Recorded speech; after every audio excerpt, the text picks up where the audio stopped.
The beginning of this year saw many of our favorite conferences and in-person events postponed or canceled, and it's unclear when large gatherings will be able to happen again. While it's not quite the same as being in person, you can provide a valuable and memorable online experience. But there are some important things to remember. In this video, I'll take you through a checklist you can use when planning for an online event so you can provide a great experience for your presenters and participants. Let's get into it.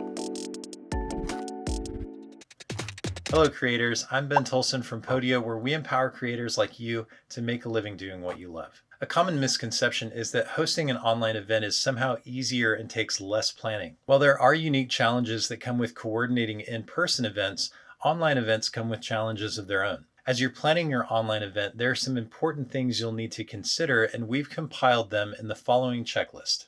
Number 1, consider different time zones in your scheduling. With an in-person event, everyone's obviously in the same time zone, but if your virtual attendees and speakers are from many different time zones, it's important to make sure the scheduled events work for as many people as possible. Here are 3 things to consider for scheduling. Find times that work for the most people. This may seem obvious, but you'll have to do some work gathering information about the locations of your attendees to determine which time zones have the most representation. You may also need to figure out which attendees are participating in specific breakout groups or sessions. For example, if you have a session where a majority of participants are in time zones that differ from the majority in the main sessions, you might consider rearranging the schedule to match. Put important events in a prime spot on your schedule. Try to schedule the most important keynotes or sessions for a time with the most time zone overlap. Where you might have normally scheduled a specific speaker for a late afternoon slot, a morning session might be best for all of your attendees. Include margin. Just because your event is digital doesn't mean you don't still need transition time between sessions.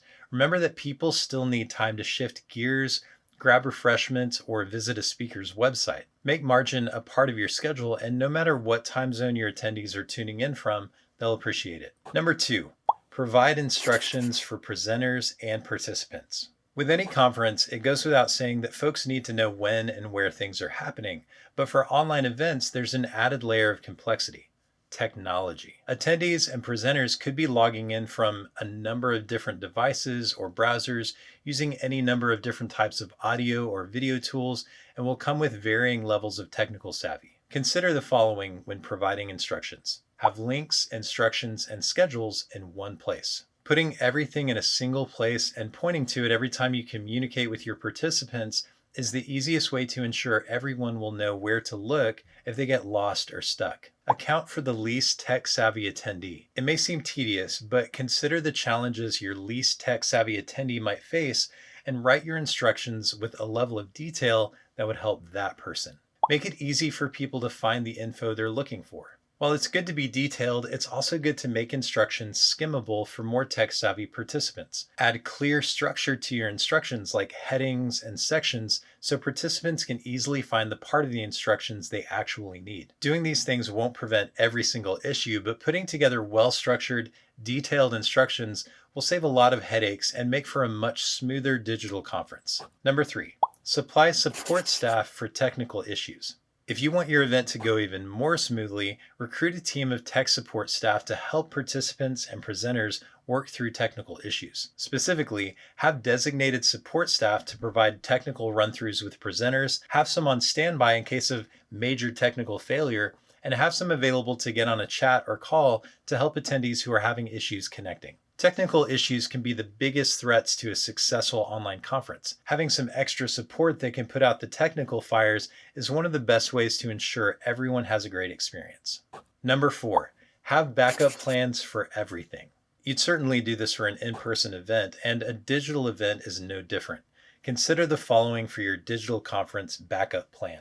Have an alternative method for recording and distributing presentations. This might mean having your presenters do their own local recording, which means you'll need to provide instructions and support for that. It could mean that you record the live video remotely somehow, or maybe you record both locally and remotely. Reschedule group or one-on-one sessions or provide an alternative experience. If you're not able to connect folks to special sessions, have a plan for rescheduling or offering some kind of alternative of equal value. And be sure to check with any presenters or facilitators who might need to be available for a rescheduled time so you don't end up booking someone who isn't available. Communicate your backup plans with your attendees. Let attendees know ahead of time what your plan is should you encounter technical failure. Even if everything goes smoothly, your attendees will appreciate your thoughtfulness and it'll reflect well on your brand. You may not be able to account for every possible issue, but having a backup plan will ensure you're able to provide value to your attendees and have more peace of mind no matter what happens.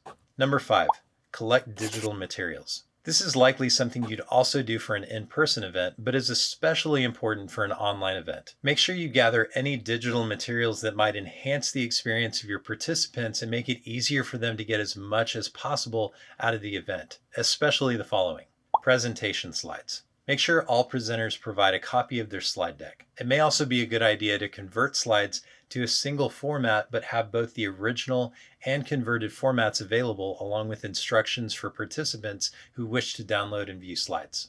Supporting documents. If your presenter offers a checklist, framework, or guide, see if you can get that from them in a digital format you can make available for download, or at least a URL where participants can go to download the digital version. Links for more info. Be sure to collect links to websites, social media accounts, and any other resources like videos, podcasts, or articles provided by presenters. You want to make these digital materials as easy to find as possible, so be sure to also put these in one place and organize the content so participants can skim through and locate the specific resource they're looking for. Number 6, script out key information. Because of the unique technical challenges that come with hosting an online event, you'll have to include segments in your introduction that help set expectations for your participants and equips them with information they'll need to get the most out of the event. Rather than memorize all of this information, script out these sections so you'll be sure not to miss anything.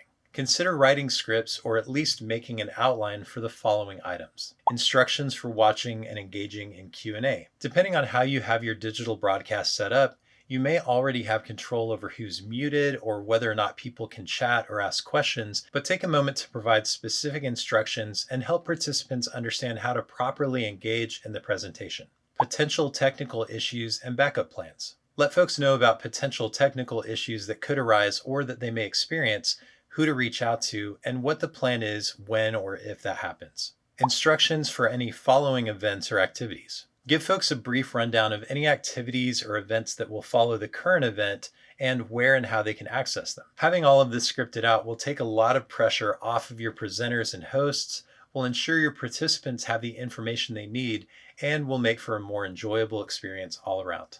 And that's our checklist for a successful online event. In a future video, we'll walk you through how to set up an online conference using Zoom. In the meantime, is there anything you would add to this checklist?